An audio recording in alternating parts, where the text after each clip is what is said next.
Hey, what's up, guys? It's Pleb Gaming here, and as a response to one of my comments I got in one of my videos, I am doing a CPU swap slash, just install CPU uh, video. So I'm just gonna give you a rundown of what you need and how to do it. So let's start. First of all, these are all you need to change a CPU slash install. Um, this is just for anti-static. You just tie that around your wrist and ground yourself to like your power supply and or just to the ground or something. Obviously you need a screwdriver. Phillips head mostly works. I suggest getting a magnetic tip. This is not, and that is something I really need to get. You're gonna be working with a lot of small screws on your motherboard, and magnetic really helps. Obviously you're gonna need thermal paste. I just bought this at Best Buy for 11 bucks.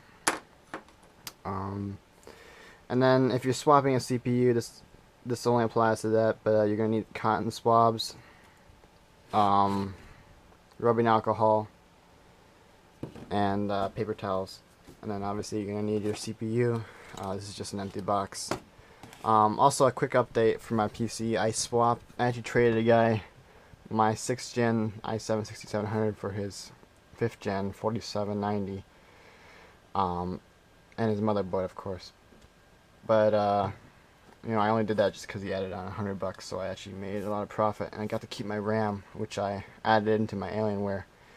So I basically saved about 200 bucks.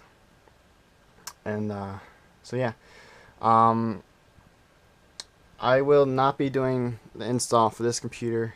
I will be like referencing it though. I'm gonna be doing it on this used computer that my dad found on the side of the road. Just because I don't feel like opening this up again and doing all the work. So yeah, the first step obviously is gonna be.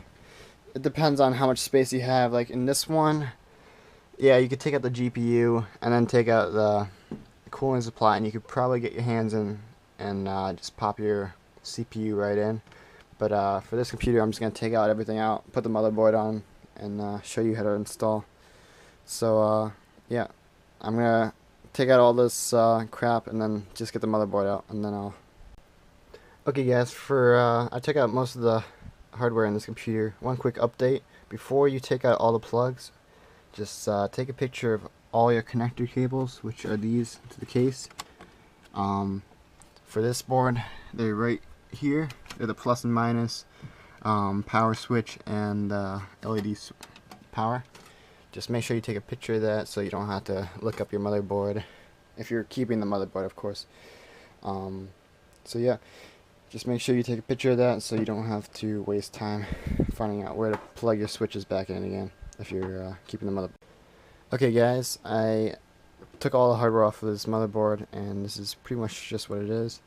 If you're going to be using a LG 111 board, or like any modern board, you're going to have to take off this, and what you're going to do is on the front there's screws right there. Obviously this is a water cooler, but if you have a fan, it's pretty much the same thing. You just have to unscrew that, and then you have to take off this, and then you have to unscrew the actual motherboard off the case. So yeah, after that you're going to want to clean this. Basically what you want to do is wipe off all the thermal paste, which there really isn't any. I mean, this computer is so old, there's not much left on here, but you just want to wipe it off as best you can. It's really hard with this old computer.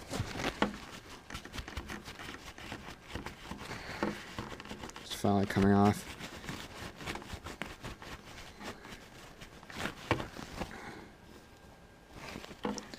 It's actually doesn't seem that bad. I have a chip right here. It's 2.4 gigahertz for this old. It's probably like a 7-8-year-old computer.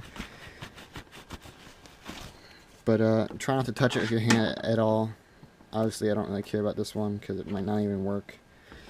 After that, after you wipe off most of the thermal paste, you want to get your rubbing alcohol and dip your cotton swab into it. You don't want too much, so wipe it off with your towel. You don't want it dripping on your hardware. And then after this, you just wipe it off the rest of the thermal paste. Clean the whole thing.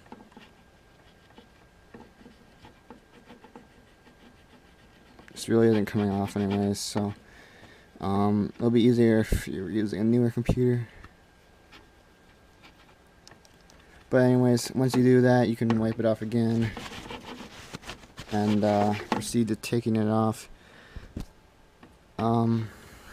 Basically, this is actually different from the modern computers. There's actually a latch that you pretty much just pull up. Anyways, this is just a little latch here, and you just pull that up, pretty much the same as this, and you can just pick up the CPU like this. Try not to touch the top at all. But yeah, this is pretty much all it is. And then basically you just put back your CPU. Make sure it all aligns.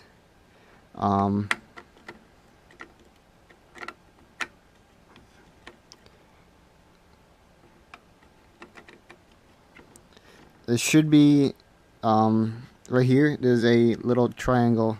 There's a triangle on the CPU as well. You just want to make sure that's lined up, and that's pretty much just your reference point right there. And then you just pull down the latch, and it's locked in. You can't take it out. Then you reapply your thermal paste. All you need is like a pea size little divot right there in the middle,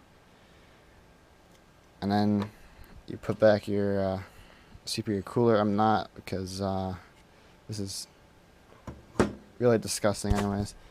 But yeah, that's pretty much how you do it. So yeah, thanks for watching. Also, one thing to add, you do not have to reinstall Windows if you're just changing the CPU. You do, however, have to change, reinstall or rebuy Windows if you are changing the motherboard. There's actually a way you can uninstall Windows and just reuse your activation key if you're changing the motherboards. There's YouTube videos about it. You can find all about that. It's not very hard. I actually had to go through that with my other computer. I had to because I changed the motherboard. So yeah, thanks for watching.